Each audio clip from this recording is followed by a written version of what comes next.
birds are going crazy. Alright, so what is up? So today's video I'm going to be talking about the 4 pillars of agroforestry. So 4 things that you can really dig into and study. And today we had a good rainy day. It hasn't rained for quite a while here where I'm living, but today was really nice. So this is really what we needed. So first thing I want to talk about is density. So when you're talking about density, what you need to think about is planting things close to each other. And what I'm showing you right here, what I'm trying to recreate my agroforestry area here is like, it could be a lot denser than here. So you have 2 papayas, and I think this is an acerola, and here's a bean. So I'm planting things somewhat close to each other. It could definitely be a lot closer. Like this could be maybe a little better example. So I got some pineapples.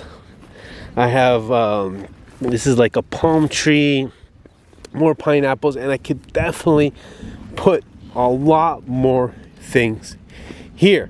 And I'll try to show you an image of what I mean.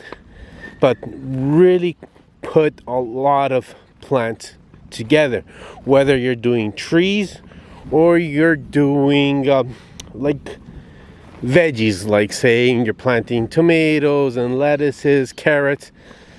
The idea is to plant a lot of things together, and ideally these things seem to work really well. And when you're talking about planting trees, and you have, let's say we have like 3 mango trees here. Obviously you're not going to want those 3 to mature fully to their, to fully grow in that one area. You're gonna have to pick which one's the best one. So when I want to plant like a lot of avocado trees here, I'm gonna plant a lot of avocado trees. I'm gonna plant a lot of papaya trees, and then with time I'll be able to select the best ones. Now the next pillar is diversity. So when you're planting with density, you also want to plant a lot of diverse things, as opposed to right here we have the sugar cane. We're on here, it's only sugar cane. That's all that's being planted here. And here too, it's only basically citrus, oranges and limas. So what I'm trying to plant here is diverse things. I have papaya, I have my tree species, I have different other fruit trees, I have an avocado one, I have papaya, what I mentioned before, and I will be introducing more species to this area. So let's go check out where I'm actually having my mudas grow. This is what they call it here, mudas, which is basically my babies or my seedlings or my little, I'm not even sure how do you say it in English, but eventually I'm gonna want to put these plants into that area. So right here I have a diverse selection of local trees. So some of these are going to be really tall, some of these are going to be shorter, and the purpose of this is a lot of it's to provide shade and organic material that'll be feeding to the ground. I have here some citruses, I have an avocado tree, I have some strawberries going, this is a coffee plant, blueberries, I forgot what this one is called, let's see,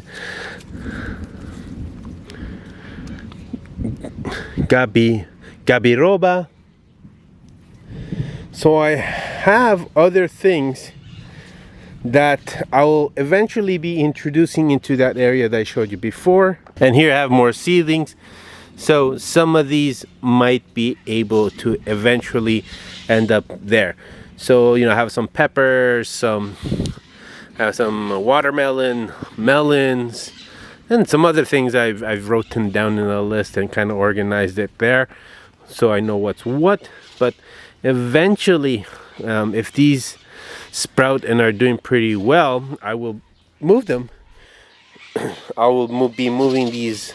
Either they'll be staying in here, or eventually they'll be moved out there where I'm trying to recreate that agroforest area. So now the next thing I want to talk about is stratification. Now, stratification means basically how high the plants can grow. So if you can see right there, there's some eucalyptus trees, and these things can get really tall. Over there I have my mangoes. They can get fairly big. And then here there are some oranges, limas. They get to good size. And we can also see that the papayas could end up growing fairly big, but at the moment they're still, you know, fairly small. So when you're thinking about stratification, this is where you want to plan things out. You want to have some big trees like eucalyptus spread out. Then you want to have some trees like the mango somewhat spread out as well. And then just beside one you could have an orange tree or a papaya.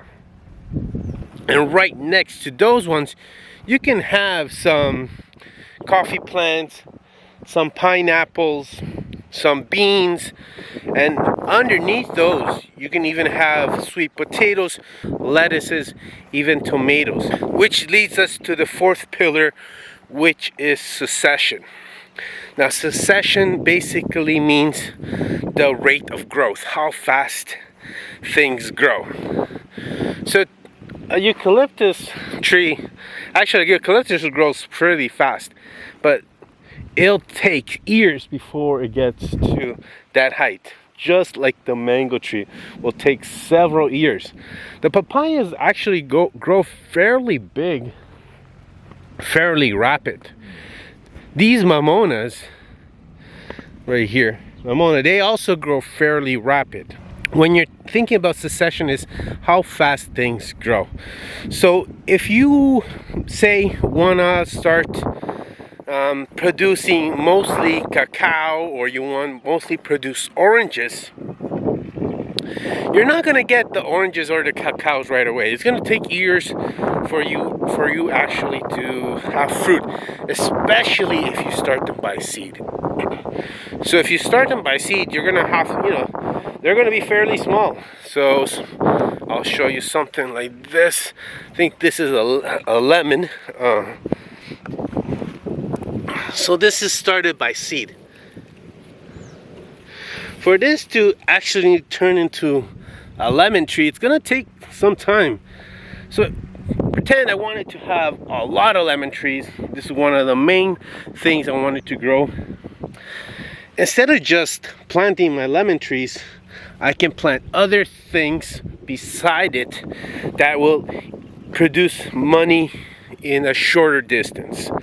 So as I'm waiting for my lemon trees to grow, which can take several years, I can start planting papayas beside it, because I know that it takes only a few months, a year to a little less, for me to actually get the fruits. And if I'm looking to have something like a quick turnaround, I can also start planting like lettuces, spinaches, tomatoes beside my lemon tree.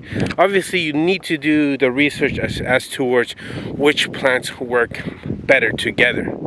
Pest succession means basically understanding how long each plant takes to have its maturity, basically give you fruit, your end product, or have understanding when actually the plant might also not be productive anymore. Yeah, so far things are going. One of the biggest challenges here has been the rain. It has not rained for quite some time, so coming here and trying to water it was challenging. And you know, you can even notice how the ground here is fairly dry. I'll even show you guys how it is over there where the cows are, because here at least I water it so it doesn't look too bad. But in this area you can see it's somewhat green, and then right here, I hope you can tell, but you can see it's fairly dry, and we definitely needed the rain. So today, luckily, we got some good amount of rain. I'm hoping, I don't know if you could hear it, you could hear the thunderstorms, the thunder. I'm hoping we can get a lot more, so also the cows will be able to enjoy more grass. So that is it for today. I hope this was somewhat helpful if you are getting introduced into agroforestry, or how they call it here in Brazil, Agroforestry. And how, as I mentioned before, I am just a student documenting my experience here in Brazil and how things are going. All right, so subscribe for more videos, and I'll see you in the next one. Peace.